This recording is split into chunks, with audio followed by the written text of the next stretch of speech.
Asia cup আর্চারিতে স্বর্ণ জিতলেন আব্দুর রহমান আলিফ। সিঙ্গাপুরে অনুষ্ঠিত Asia cup leg 2 world ranking টুর্নামেন্টে বাংলাদেশকে প্রথম স্বর্ণপদক এনে দেন বিকেএসপির এই আর্চার।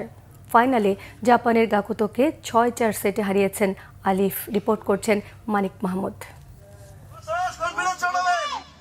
বাংলাদেশের জাতীয় আর্চারি চ্যাম্পিয়নশিপে স্বর্ণ জয়ের অভিজ্ঞতা আগেই হয়েছে আব্দুর রহমান আলিফের।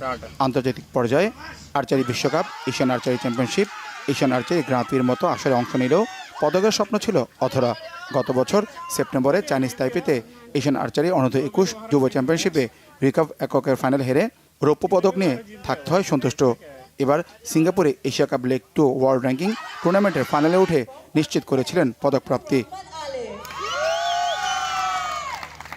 জাপানের মিয়াতা গাকুতোর বিপক্ষে স্বর্ণ জয়ের লড়াইয়ের উপলক্ষটি রাঙান বাংলাদেশের আলিফ। গাকুতোকে 6-4 সেট পয়েন্টে হারান 19 বছর বয়সী বিকেএসপির এই আর্চার।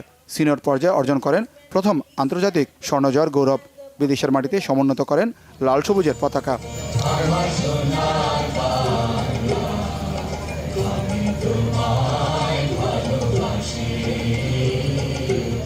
এশিয়া কাপে শ্রেষ্ঠত্বের অনুপ্রেরণায় প্রত্যাশা ডানা মেলতে শুরু করেছে পাবনা থেকে উঠে আসা আলিফের।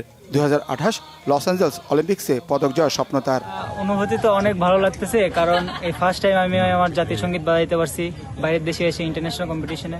আর এটা আমার ফার্স্ট ইন্টারন্যাশনাল গোল্ড মেডেল আমার দেশের সবার জন্য আর কি। আমার লক্ষ্য আর কি 28 অলিম্পিকে মেডেল নিয়ে আসা। আমি চাই বা আমার টিমমেটরা চাই আর কি বেশি বেশি গেম খেলা, কারণ বেশি বেশি গেম খেলে আমাদের ওয়ার্ল্ড র্যাঙ্কিংটা আপ হবে আর আমরা টিম সহ অলিম্পিকে কোয়ালিফাই করতে পারবো।